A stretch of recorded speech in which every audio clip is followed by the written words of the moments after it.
speak up, Liz? Yeah, sure. I'm Liz Rogg from Pleasant Township, and I walked up the stairs with these guys, and I asked them where they're from and who invited them to come tonight, and learned that they're from Clayton County, and I'm wondering if they would like to share with you who invited them to come tonight. We were asked to come here, a vendor, and if they wanted to stand up, they could speak, but we were asked by one of our customers that Who? spends money in town and related to business that we provide.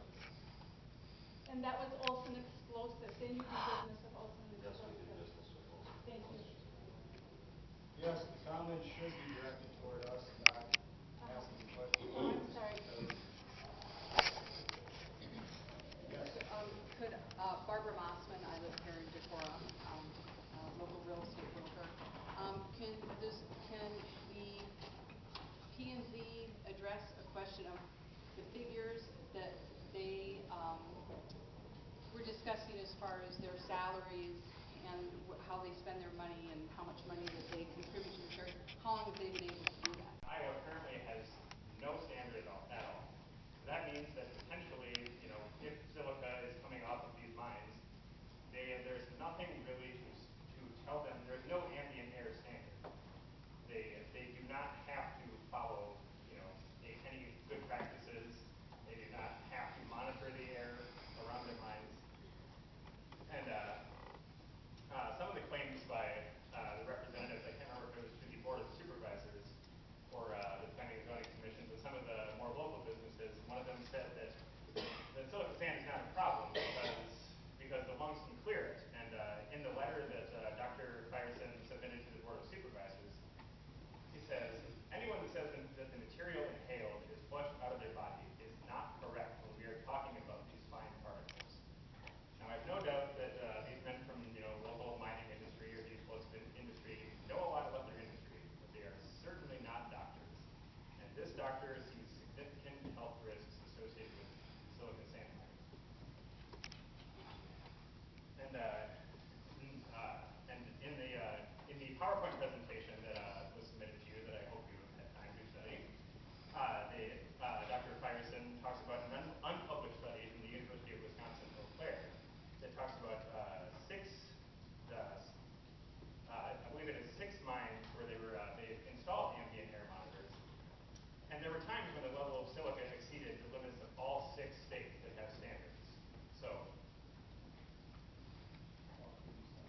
30 seconds. Ooh, man. Okay. Okay. Another important issue is the use of polyacrylamide as a flocculant, which helps in the sorting of sand. It's used in the processing once it's already mined. And polyacrylamide is safe. The deep trouble is that acrylamide is not safe at all. It is a known neurotoxin. It is a carcinogen. And polyacrylamide breaks down into acrylamide by heat, shear force, and UV radiation. And I believe all of those will be in complete effect in the mining process. I mean, if I just want to, one more thing. So polyacrylamide, yes, it is is being used in these frac sand mines. And at these mines, often there is a large holding pond of water that had been used in the processing. And there have already been 2 leaks or breaches of these holding ponds in Wisconsin, where potentially thousands of gallons of water spilled out. And the reason this is so important is that the EPA in drinking water sets a limit of 0 parts per billion of acrylamide. It is very dangerous, and the acrylamide that is the weight of a penny, 2.5 grams, is enough to pollute 1 million gallons of water. And once an aquifer is polluted, it is polluted forever. Okay, that's all I want. Question for you, Carl. Yes. I got your letter. I saw the picture of the map. You were referring to northwest part of the county. I mistake, yeah. Whatever the editor. So It's the northeast part. yes, I made a but mistake. you realize you need to know your facts. I take that as a lack of credibility. That shows a big hole in credibility. Could I respond to that? Or Briefly. okay. Well, Wow. polyacrylamide. No, I'm asking about where you got your fact when you said northwest as opposed to northeast. Well, I sincerely apologize for that lack of oversight. I know where the frac sand mine is. I have seen maps. I am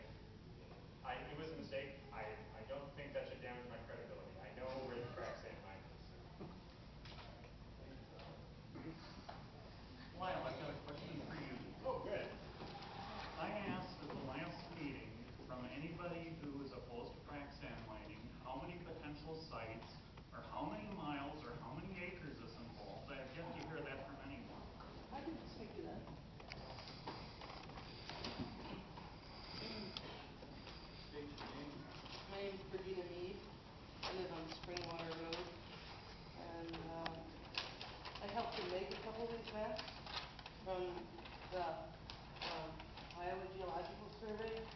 Paul Liu was the geologist that mapped mainly the Canoe Valley, and his English isn't very good. He's a great geologist, but his English isn't very good.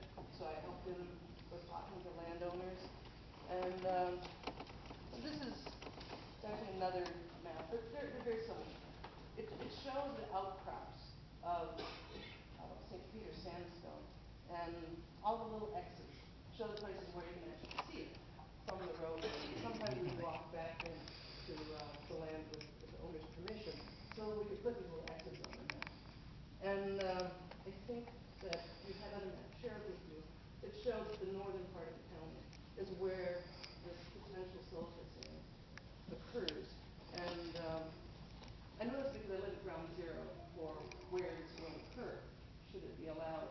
And so basically anything that's dark deep is potential silica sand mine. And I marked them with Post-it notes.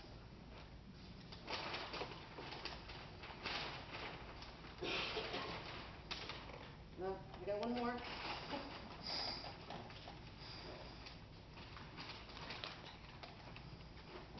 And this must be the one.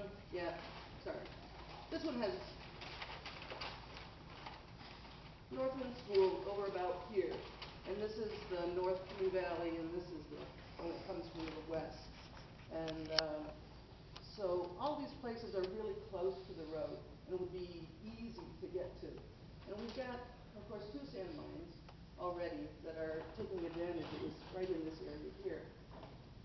One's about 2.5 acres on aerial maps from 2 years ago, but those don't get updated very often.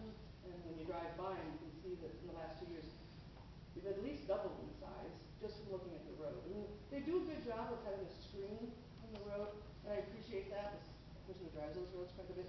But they have at least doubled, perhaps tripled in size. And I think when we asked Tony Phillips to have the oversight on whether or not these mines are in compliance with the permit, there's no way for him to get that information for about 2 years after the aerial photographs are taken. So it's, you can't probably see it from there, but it's a pretty large area where we've got outcrops. Well, how many acres can you get estimate? I'm not a miner, so I don't know. But I could find that out easily because now with Google Earth, you could outline You could probably do every it yourself, potential too. spot. Excuse me. Hundreds of acres just in the North Canoe Valley. Easily many hundreds. Because this is a section right here. You know what a section is, and so the dark places. And if you wanted me to, I could do that, or someone probably could do it faster. It's more of an expert in GIS, but it's a considerable area of one of our most scenic downs. Okay. I've got one more question for last. Okay. I looked at the, where is it? Oh, yeah. How many farmers you can talk with in the rural areas? I saw an awful lot of Decorah addresses in there. How about the rural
Kevin Lee from Freeport.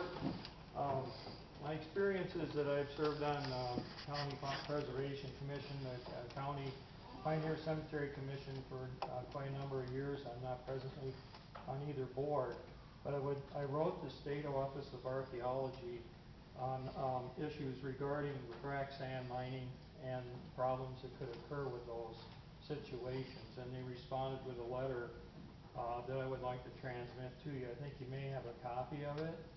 Hopefully you do. Nevertheless, I won't read the whole letter, being that you have a copy, but I would like to highlight, and especially the last paragraph. Given the number and types of significant archaeological sites known from a variety of landforms in Winneshiek County, I strongly recommend any proponent or of potentially ground-disturbing project consult our office prior to commencing with landscape alterations to avoid any adverse impacts and potential legal consequences. Conducting a thorough environmental EIS or archaeological investigation during the planning stages of any ground-disturbing actions is definitely the best practice to ensure compliance with all applicable laws. This could, in my opinion, include requiring a Phase 1 level archaeological survey via pre-condition or issuance approval of county permits for any proposed mining operations. If burial mounds or other types of burial sites are present on the property, consultation with the Office of State Archaeology burial programs would be recommended to contact them. They leave contact information. One of my points is that my granddaughter has a lineage with Native Americans, and this is a very sensitive area up here in northeast Iowa, in Winneshiek County. Those sites need to be protected along with the Europeans that are pioneers to our county, which is inclusive with our history.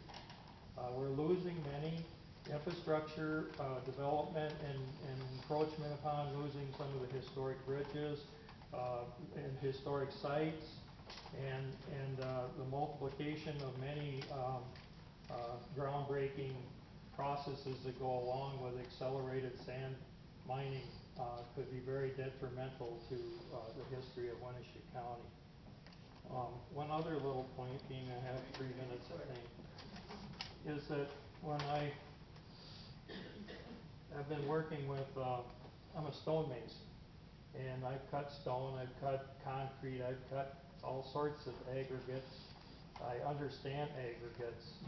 I understand that there's ranges and small little bitty particles, as they talk about it, floating through the air, getting into our lungs. And it is very effective. It can congest, it can cause many problems. Working in the industry, I understand that. I can probably have one. So, in the commercial general forms, just one line, one short line. In commercial schedule forms for commercial coverage of insurance, exclusions is silica or silica-related dust exclusion. That's along with terrorism and some of the major problems in our country. Thank you.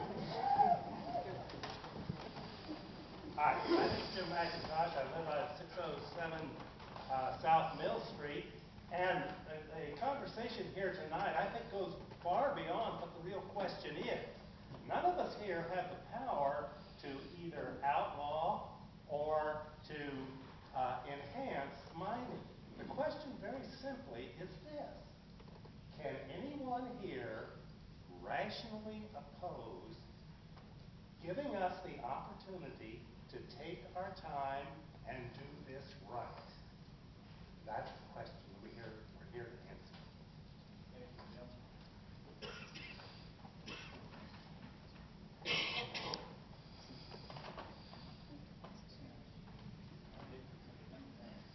My name is Mike Vermes. I live at 503 Pinecrest here in Decorah. I have an undergraduate degree in geology from the University of Iowa. I have a master's and doctorate in civil and environmental engineering from mine. So I feel able to comment on one part of this, which is the acrylamides or polyacrylamides, that feels necessary to do so. We're talking about a moratorium tonight. I urge you to strongly consider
they are working on it. You heard from some tonight. I urge you to consider the moratorium because we do need the answer so that you can make an informed decision.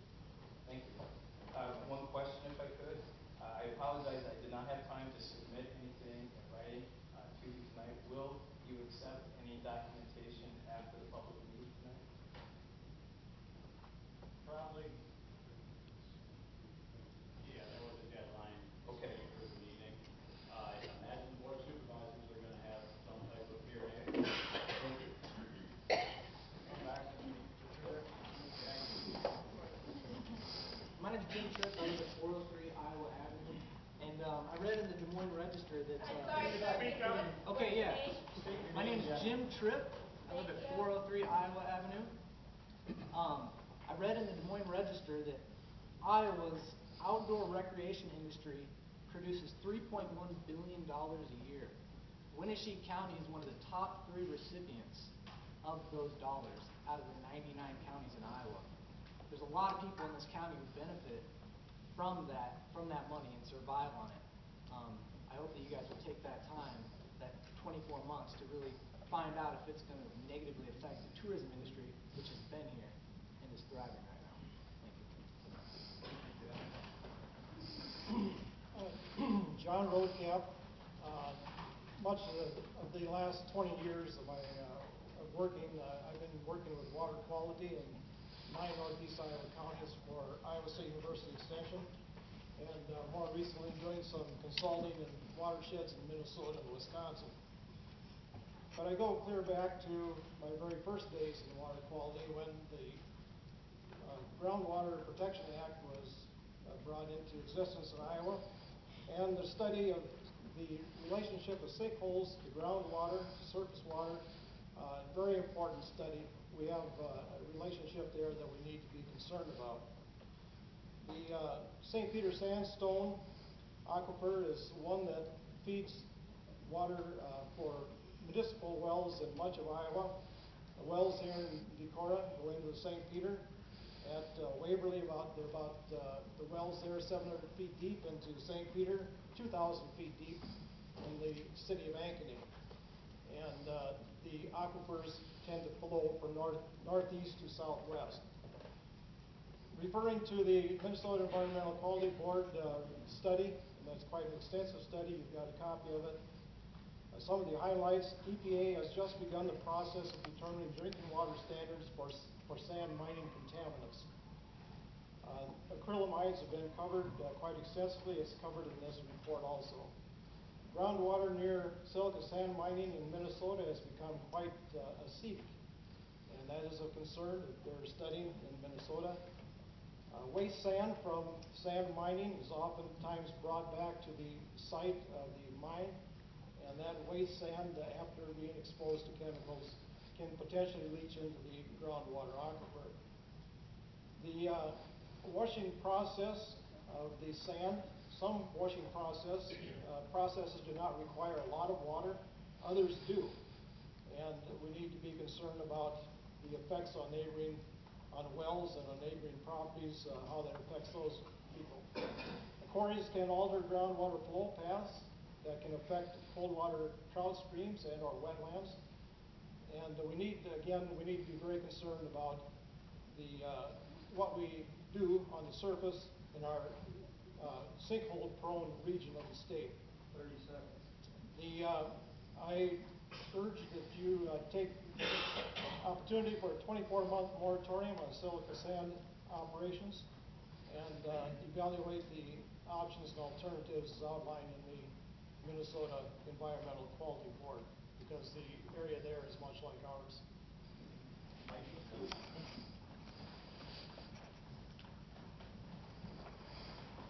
name is Kate Nelson-Rathborg. I live at 813 Ridge Road in Decorah. I did not plan to talk tonight, so I don't have it prepared. I'm speaking from my heart. I was raised in Decorah, taught about stewardship of the land by my father, who was involved in creating the first Decorah campground, was also an advocate for the Railston Trails, which did not succeed in the 70s, and also for alternative sources of energy. All now that I see being very, very successful in Winneshiek County. I'm a micro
Williams.